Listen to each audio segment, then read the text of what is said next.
Hello guys, and welcome back to my channel. If you're new here, I'm Tori, and I just wanted to answer some of your guys' questions regarding being a flight attendant. So some of these questions are questions that you guys have messaged me on my YouTube channel, and then some of these are questions that I have off of my Instagram social media, where I had posted a little questionnaire box and just said, hey, any questions I can answer, let me know. And these are the questions that I've received. So I thought it'd be interesting to just answer them on here, as I'm sure many people have the same questions. So you'll have to excuse me, I have them written down, so I will be reading them off my card here. Okay, so the first question I have is, what is the first step when applying? So the first step when applying to Air Canada, WestJet, anything like that, all I did was I went on Google and I typed in WestJet careers, Air Canada careers. So Air Canada was a little bit different than WestJet. Air Canada is like, you just send them your resume to whatever email or whatever. I think it was something like that. Whereas for WestJet, you actually create an account on the website. You upload your resume on the website, and also on that website, it shows what they're hiring for, whether it's ground crew, CSA, flight attendants, pilots, first officers, whatever it is that they're hiring for, as well as which base. So when I applied to WestJet, there was 2 available spots. There was 1 spot for WestJet Mainline, which was Toronto base. And then there was also a WestJet Encore position for a flight attendant, which was Calgary base. I applied for both of them just because I was hoping for Calgary, but the other one was Mainline, so I was like, just applied for both, whatever happens, happens. Obviously, I got the job at WestJet Encore, and that was Calgary, so that's what I did. And your resume just stays there, and then anytime a spot opens up, you can just apply to that spot and your resume is just there. Of course, you can update your resume anytime you want, put in a new one, but that's how it started out. And they're very quick to respond. I will also say that. It was like, I believe the next day where I got an email and they wanted me to do a video resume. So if you're gonna apply there, expect that you're going to get reached out to, because I didn't know what to expect and I was very shocked at that, which is great. Do you need first aid before training? If so, what kind? So after I got the job with WestJet, they did tell me that I would need first aid before I went to training. They told me which one I would need, which is first aid, AED, CPR plus C. I'm probably saying that all mixed up because I don't exactly remember how it was, but yeah, CPR, AED plus C. So the C is child first aid. Obviously important because we do have infants and children riding on our aircrafts as well. I will say though that when you go to training, they also teach you specific first aid training for the aircraft as well. That was what most of the course was about, was how to give first aid oxygen, supplemental oxygen, how to use the AED, how to give CPR, all that stuff on the aircraft. So if you walk out of that and you're like, holy, that's a lot, don't know how much I'm gonna retain of that information, don't worry about it, because you're gonna be taught specifics for first aid that you will use on the aircraft. But it was a requirement before applying, and then you had to give, show them your certificate that you do have your first aid. Next question. Guys, I can hardly read my questions because the light is so bright in my eyes. I'm like seeing spots on my QR card. Swimming test. I get a lot of questions about a swimming test. It was actually the #1 question that I had when I was applying, and I couldn't find any information anywhere. Do you need to go through a swimming test during your training? The answer is no. You do fly over water, and you will learn evacuations, unplanned and planned, for land and water, but that's as far as that goes. There's actually not a swimming test where you have to save someone in the water, anything like that. No swimming test. In fact, I am not a swimmer. I don't know how to swim. I can float on my back, I can doggy paddle, whatever, but I would not be able to actually dive and swim. So not a requirement. I mean, good to do though. Good to do. If you are going to be a flight attendant, it would be probably a good idea to enroll in some swimming so that you can, in case of an emergency, be able to swim. But I did not do that.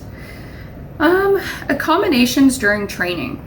So this one I was a little bit confused about when I started my training. Obviously I live in Lloydminster, Saskatchewan, and my training was in Calgary. So I wasn't sure if at first that since I live in Lloydminster, I would have accommodations in Calgary, but that is not the case. So basically there are accommodations that are paid for if they're asking you to go somewhere for training.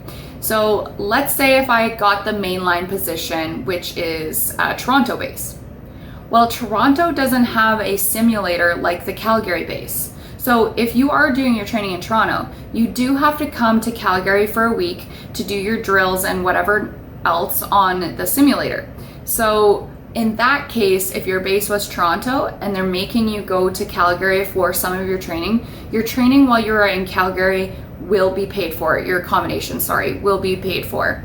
But because my base was Calgary and all my training was done in Calgary, there was no accommodation paid for me. They don't pay for food, nothing like that, but you do get paid minimum wage to do your training. How many people were in your class? Did they all graduate? Did you have weekends off? How long were you in school? So, how many people were in my class? I believe there was 19 to 21 people. I actually don't remember offhand. We did lose one person during the process that didn't graduate. However, this is different to all classes. Someone that was in my class said that he had took the class previously, but then got COVID and couldn't continue the course, whatever. I believe he said that 4 people failed during drills, whereas my class, no one failed the drills. So it just all kind of depends, but we did lose one. Class was from Monday to Friday, and it started, I believe, at 8 a.m. or 9 a.m. It's kind of crazy. I don't really remember. It feels like forever ago, yet it wasn't. But yeah, I believe class started at 8 a.m. And then we were supposed to go till 4, but sometimes we got let out early. So sometimes it was a short day, we're out at 1:30. It just all depends. Oh, and if your classes land on a long weekend like Victoria Day or something like that, you are out for the long weekend, which then would be a 4-day week. And what was the last part of that question? Yeah, so we did receive weekends off. Yeah, and that was it for that question. What is a pairing and what is reserve? So a pairing it could be anything from 1 day, 2 day, 3 day, 4 day, 5 day. It's just how many days do you work together? So most of mine were 4-day pairings, which would mean that I would work 4 days and then I'd have a day off or a chunk of days off, and then you come back for another pairing. So basically it's just how many days are you working in a row? And like I said, you can also do 1-day pairings. So you might work 1 day, have 2 days off, 1 day, 2 days off. It just all kind of depends what you get scheduled / what you bid for. Reserve is impossible to get out of. So if you're a flight attendant and you're new, don't even try to bid no reserve, because you're going to get reserve and you're going to waste your bid on bidding no reserve. Reserve is always 5 days, and at my company at West Jet Encore, you only get it once a month. So once a month for 5 days, you will be on reserve. Reserve means that you are essentially on call. You're on call from specific hours. So it could be from 5 in the morning till 7 at night, let's say. They're all like different. When you get your reserve, you'll know what you are. Basically, you have to be 2 hours away from the airport. If for whatever reason you get called and you're not able to come, or you miss the call and you don't call back within a couple minutes, you are considered a no-show, which is very bad. So you don't want that to happen. If you are on reserve, you want your phone on loud, you want to be 2 hours away from the airport, and you need to be there on time. Because if you're not, that's when delays happen, flights get canceled, yada, yada, yada. It's just not good. So some people like reserve, some people don't like reserve. For me, being that I live in Lloydminster, Saskatchewan, I do not like reserve, because that means I need to book into a hotel, and I can book in like nightly, which is good, but I need to stay at least 2 hours away from the airport. And if I don't get called out, then I really was just in Calgary for no reason but waiting for a call, right? So for me, if I'm on reserve, I want to get the call, because if I get the call, hey, we're taking you off reserve, you now have a 3-day pairing, let's say, awesome, because when I have my layovers, those are free. Whereas when I'm on reserve, I need to pay for hotels in Calgary. So for me, I do like getting called out if I'm on reserve, but I'd prefer not to have reserve at all. Some people who live in Calgary love having reserve, because you might not get a call and then you're just chilling at home, right? So it just kind of depends your situation, whether you like or don't like reserve. Mainline versus encore. So WestJet Mainline are the big airplanes that you see, the Boeing 737 and the Dreamliner and all those big ones. They fly all over Canada. They fly internationally, domestically, they go everywhere. Whereas WestJet Encore, which is me, we just fly in Canada and then a couple of the states. Right when I graduated, we had just released that we will no longer, for WestJet Encore, be flying east, and we will only be flying west. So before we would go to Nova Scotia and things like that, whereas now we will not be doing that, and those will be reserved for the jets. So things kind of change on the daily, and you just gotta kind of flow with it. My aircraft only seats 78 passengers. It's quite small. It's the Dash 800. Whereas the mainline big jets, they sit, I couldn't tell you because I haven't been on them, but they sit a ton. I think that there would also be a pay raise working for mainline, because they are longer flights, bigger jets, just more. But I don't know that offhand, so obviously I can't say that as a fact. That's basically the difference, is like the WestJet Encore, mine flies just in Canada and 4 of the states, whereas mainline goes everywhere. With Encore, I'll also mention this, is that you have to work at WestJet Encore for 2 years before you can move up into mainline. It's called flow. So right when I started is when a bunch of WestJet Encoreans, call them Encoreans, flowed up to mainline. So that is why we are hiring so much for WestJet Encore right now. Are the airplanes as unsanitary as people say? I honestly didn't really want to answer this question, because I don't really know what to say, and I don't want to say anything wrong, but at the same time it's a question, so I want to answer the question. So are they as unsanitary as people say? Honestly, yes and no. So we do have what's called provisioning, which means when we go to any of the big airports, so let's say Calgary, Vancouver, Edmonton, I believe is one of them, there is provisioning, which means that someone does come on the aircraft, they vacuum, they clean the seats, they clean the tray table, they take out the garbage, whatever, all that jazz. But with that being said, if you're flying to Victoria, Nanaimo, Comox, Abbotsford, and you're going to those smaller airports, there is no provisioning, which means that as a flight attendant, it's my job to do the grooming of the aircraft. But that is basically just closing the window shades, crossing the seat belts, picking up any large pieces of garbage like cups and cookie wrappers, pretzel wrappers, stuff like that. And that's it. So, I mean, take it as you want it. It is kind of your say on what you think about that. For me, I've never felt that the aircraft is dirty or grungy or unsanitary, like gross for me. But if you're a person that wants your tray table and your seat and your armrest cleaned before you come on the aircraft, probably wasn't clean before you went on the aircraft, like I said, unless it's at one of those larger airports.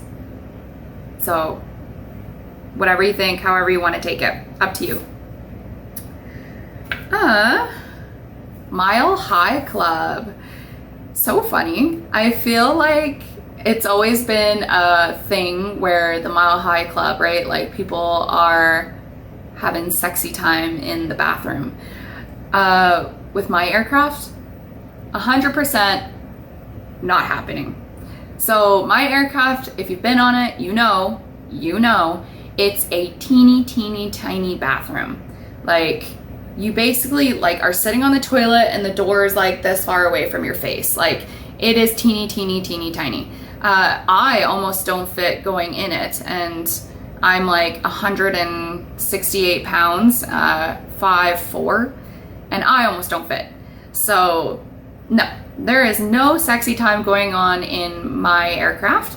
However, the mainline airplanes, I can't speak for. I don't work on them. I don't know how big their bathrooms are. I don't really know how long their flights are. My flights are all short. We're up, we're down. So, I mean, there's no way that you'd have enough time anyways.